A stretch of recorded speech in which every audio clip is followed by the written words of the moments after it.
les Burkinabés ont fini par se rendre compte que ceux qui ont participé avec l'OTAN à la destruction de la Libye ont reçu une mission formelle, c'est de déstabiliser tout le Sahel. Et que quel que soit le dirigeant qu'il y avait à Ouagadougou, ils allaient faire ça. Voilà pourquoi à un moment donné, Roch Marc Christian Kaboré, son seul travail, c'était à sa main gauche, un verre de champagne. Imagine un verre là. À la main gauche de Kaboré, il y avait un verre de champagne. Comme lui, il est né avec une cuillère en or dans la bouche. C'est un fils de banquier. Donc, son verre de champagne était dans sa main gauche. À sa main droite, qu'est-ce qu'il avait? Il avait un stylo. Vous savez ce qu'il faisait avec son stylo? Il signait des décrets, des décrets de journée de deuil. Ici, champagne. Voilà. Et puis il rote. Il dit, non, moi, Roch, je suis fait pour être président. Je suis né pour être président. Sa main droite, on a tué des gens. Apportez le papier, je vais signer 3 jours de deuil national. Main gauche de Roch Kaboré, champagne. Main droite, stylo pour signer des décrets de deuil national. Voilà tout son temps. Pendant 7 ans, c'est ce qu'il faisait à la tête du Burkina. Parce qu'il n'a pas voulu affronter le fait que le Burkina avait affaire à ceux qui ont détruit la Libye, tué Kadhafi avec la mission de déstabiliser le Sahel pour forcer tous les États sahéliens à se soumettre à l'impérialisme occidental. Roch était au courant de ça, mais son affaire de champagne là et sa facilité à signer des décrets de deuil national ont eu raison de lui. Damiba, qui a cru qu'il pouvait faire mieux, fait donc un coup d'État. Maintenant, les Américains ont avoué qu'ils ont aidé Damiba à renverser Roch. Les Américains ont avoué ça, non? Je vous ai fait une conférence hier où j'ai donné à voir la vidéo où les Américains disent que Damiba, qui a été entre autres formé par les Américains, a été aidé pour renverser Roch. Bon, on pensait que Damiba, quand il allait arriver, Damiba allait vraiment mieux faire l'affaire. Mais Damiba, lui aussi, il avait un problème. Dans sa main gauche, il y a champagne et puis il y a go. Damiba. L'homme de la chose. La chose. Un de toi, la chose. Mes amis burkinabés m'ont fait remarquer que l'une de ses phrases favorites, c'était « Et je pense que... » Un de trois, je pense que pourtant il ne pensait pas. Quand j'ai lu le livre que ce monsieur-là a écrit sur la déstabilisation du Sahel par les terroristes, j'ai compris qu'il ne pouvait pas être à la hauteur. Jamais dans son livre, Damiba n'a le courage de définir qui attaque le Burkina. Lui aussi, il tourne autour du pot. Donc, à sa main gauche, il y avait champagne et puis les go. Il est assis actuellement à Lomé. Lui-même sait que ce que je dis là est vrai. Son affaire, là, dans sa main gauche, là. Lui aussi avait la même passion. Hein? Il n'aime pas les verres d'eau. Non, champagne. Et puis, vraiment, tout ce qu'il y a de joli en Afrique, là. Notre frère, là, on dit, il aime ça. Mais, dans sa main droite, lui aussi, Damiba, lui aussi, prend un stylo pour signer les décrets de deuil national. Ah oui? Non, c'est celui qui se bat pour la chose, c'est sa chose. Celui qui n'est pas content, qu'il fasse son coup d'État et puis va gouverner comme il veut. Il parlait comme ça, il ne savait pas que les Burkinabés étaient là. Il lui disait, Yawotode, Damiba, tu dis celui qui n'est pas content, il n'a qu'à faire son coup d'État et puis va gouverner comme il veut. On va faire coup d'État. Damiba n'écoutait pas. Hein? Il n'écoutait pas. Quand on lui disait, ce que tu dis là, on va faire ça. Hein? Ça va venir. Tu crois que tu... Le type, il va à l'ONU en septembre. Il va avec une délégation de 70 personnes. Aïe, Damiba, qu'est-ce que 70 personnes? 70 Burkinabés vont dire quoi à l'ONU? Monsieur était pressé de porter les vestes croisées, les nœuds papillons comme nous autres pour aller se vanter que lui, il est président. 1, 2, 3, il est dans l'avion, il est à Abidjan, il est partout. Damiba, le pays se meurt. Monsieur a un verre de champagne dans sa main gauche avec go dedans. Et puis à sa main droite, il a le stylo pour signer les arrêtés de deuil. Décret. 6 jours de deuil national. C'est celui qui se bat pour la chose, c'est pour lui que c'est la chose. J'ai vu des scènes de Damiba en train de parler devant les militaires. Moi, je ne regardais pas Damiba. Hein. Je regardais le visage des militaires. Et les militaires, là, ils avaient une hésitation. Dans leur visage, il y avait soit ils risquaient de faire un fou rire, soit ils risquaient de s'énerver contre Damiba. Sur le visage des militaires à qui Damiba parlait, là, il y avait les deux sentiments qui étaient mêlés. Ils avaient envie de rigoler en disant, mais ça, c'est quel gaou qu'on a placé à la tête de l'État. Et en même temps, ils étaient en colère parce qu'ils n'arrêtaient pas de mourir cadeau. Damiba n'avait pas le courage de prendre les leçons de l'histoire. Donc, venons-en à la dernière partie de mon intervention ce soir. Qu'est-ce que le Burkina a compris? Avec le président Ibrahim Traoré, président du Faso, à partir du 30 septembre 2022, le Burkina a compris qu'il ne pouvait pas combattre le terrorisme en s'appuyant sur les forces de l'OTAN qui ont fait venir le terrorisme au Burkina. Je recommence. Le Burkina a commencé par préciser sa définition de l'ennemi. On ne peut pas combattre le terrorisme en s'appuyant sur les forces de l'OTAN qui sont venues avec le terrorisme. Ça, c'est devenu clair dans la tête de la nouvelle élite du MPSR2, incarnée par le capitaine président du Faso, Ibrahim Traoré. Et une fois de plus, les peuples et les sociétés civiles ont souvent beaucoup d'avance sur les élites politiques. Dans la société civile burkinabé, cette idée était déjà mûre. Beaucoup de groupes et importants de la société civile burkinabé avaient déjà compris la nature. Mais qu'est-ce qui avait permis au peuple burkinabé de comprendre qui attaquait le Burkina? C'est pas compliqué. Les Burkinabés n'avaient qu'à se retourner à gauche et ils regardaient ce qui se passait au Mali et ils savaient ce qui se passait au Burkina. Le Mali a été le laboratoire du passage du réveil à l'éveil en Afrique de l'Ouest et dans l'Afrique continentale. Il suffisait d'analyser la crise malienne, il suffisait d'analyser le redressement de l'État malien pour comprendre la nature de ce qui se passait au Burkina, dans le même Sahel. Le peuple burkinabé était en avance. C'est pour ça que Damiba ne voulait pas des manifestations populaires. Parce que le peuple burkinabé avait compris la nature de la déstabilisation terroriste, impérialiste et néocolonialiste. Le peuple s'est mis à parler longtemps avant. Damiba faisait pourchasser le peuple, chicoter le peuple. Il empêchait les manifestations sur la place de l'indépendance, sur la place de la nation à Ouagadougou. De la même façon, Rochma Christian Kaboré n'aimait pas les rassemblements du peuple burkinabé sur la place de la nation à Ouagadougou.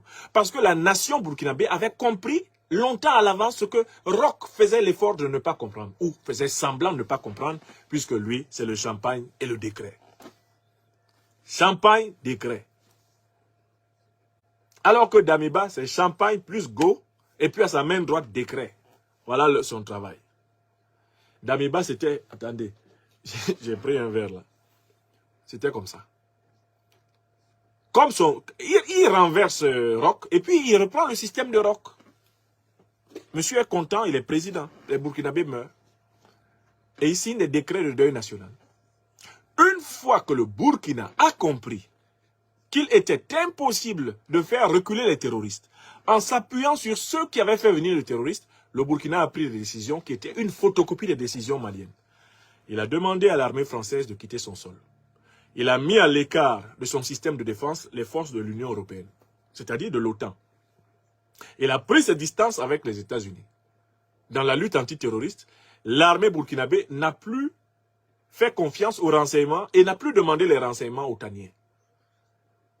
L'armée burkinabé, s'inspirant de l'armée malienne, a rénové son compartiment aérien.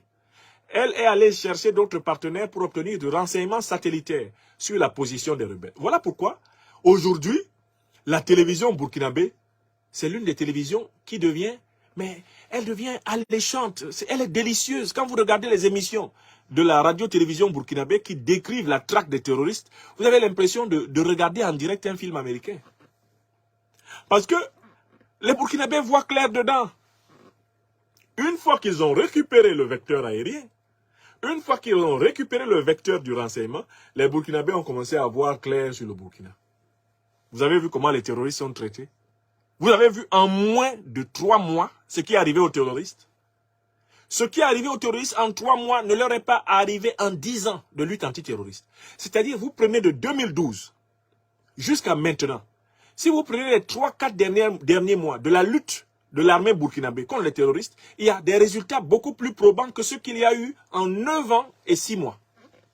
En moins de 6 mois, le capitaine Ibrahim Traoré, président du Faso, a révolutionné la lutte antiterroriste. Uniquement parce qu'il a cessé de faire confiance aux forces qui ont installé le terrorisme au Sahel. Voilà ce qu'il a compris. Est-ce que ce que je dis là est faux? Si ce que je dis est faux, rédigez un argument pour me contredire. Mettez des informations qui prouvent le contraire. Moi, je suis là pour vous expliquer pourquoi l'armée burkinabé gagne et pourquoi elle va gagner. Il y a une troisième chose qu'ils ont comprise. Ils ont compris une troisième chose, c'est que, mais écoutez, pour payer, actuellement sur la planète, là, on n'a pas besoin de francs CFA. Je recommence, ils ont compris que pour payer, quand tu veux acheter, même vendre, tu n'as pas besoin de francs CFA. Pour payer, même pour vendre, tu n'as pas besoin de dollars. Le Burkina a compris ça. Pour acheter et pour vendre, tu n'as même pas besoin d'euros.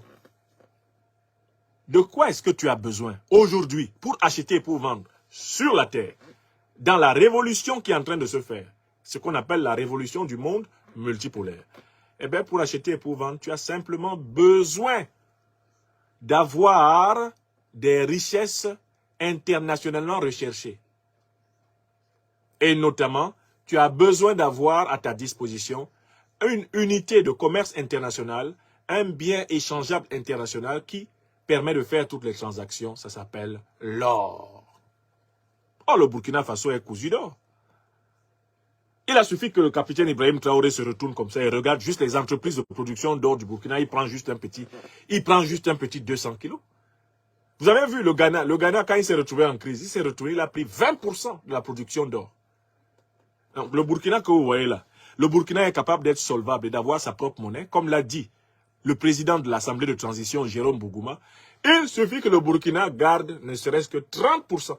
Il récupère 30% de la production d'or qu'il a sur son terrain. Il nationalise ça, il récupère.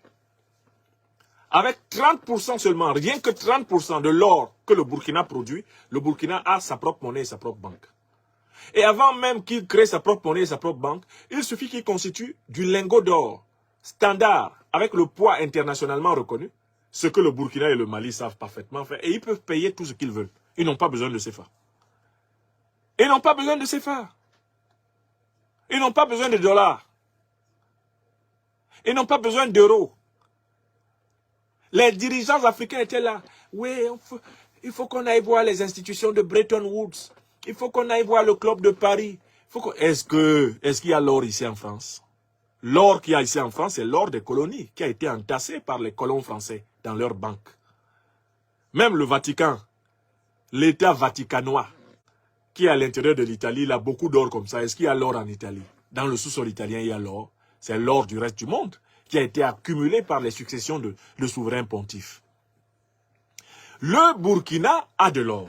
Le Burkina sait produire le lingot d'or. Le Burkina n'a pas besoin de quelqu'un pour payer. Le Mali n'a pas besoin de quelqu'un pour payer. L'Afrique n'a besoin de personne pour payer. L'Afrique peut payer elle-même. Et voilà pourquoi je m'arrache les cheveux de la tête quand je vois les pays africains qui traînent encore dans la zone CFA. Vous faites quoi dedans? Vous faites quoi dedans? Le CFA, c'est quoi? C'est une monnaie papier qui a été produite et qui n'est valorisée que par les richesses de l'Afrique. L'Afrique a les richesses. Laissez les gens qui ont leur papier prendre leur papier. Dites-leur, prenez votre papier, rentrez avec. S'il faut qu'on mange du mil, du sorgho, du manioc, de la banane plantain, on va manger ça ici, on va se débrouiller. Partez avec votre bien. Parce que c'est tout ce que vous avez. Vous fabriquez de la monnaie vide et nous, on vous donne nos richesses. Et en plus, vous nous traitez de pays pauvres très endettés. Astafroullah. Ça là, c'est pas la sorcellerie. Comme on dit chez moi, dans Wanawish, dans Wanawish, c'est la grosse sorcellerie. Toi, tu as du papier creux, du papier vide. Attendez, j'ai une feuille de papier là. Voilà ce que toi tu as. Voilà ce que toi tu as. Moi, je possède de l'or. Tu viens avec ton papier, tu fais des coupages, tu découpes ça en combien là? Tu découpes ça en 8 morceaux, tu fais des dessins dessus, tu me donnes, tu dis donner mon or. Et si je donne pas, ça fait quoi? Parlons-nous la vérité aujourd'hui. Si je ne donne pas, ça fait quoi? Ça fait rien. Tu gardes ton papier, je garde mon or. Le Burkina, comme vous voyez là, il peut payer tout ce qu'il veut. À condition que le Burkina améliore l'industrialisation de son secteur minier. Le Burkina a dans son sous-sol tout ce qu'il faut. Voilà pourquoi l'armée doit reconquérir toutes les régions riches du Burkina. Pour que les entreprises des multinationales, notamment publiques burkinabés, s'installent et extraient les richesses nécessaires pour constituer les réserves. Vous comprenez pourquoi il faut gagner la guerre?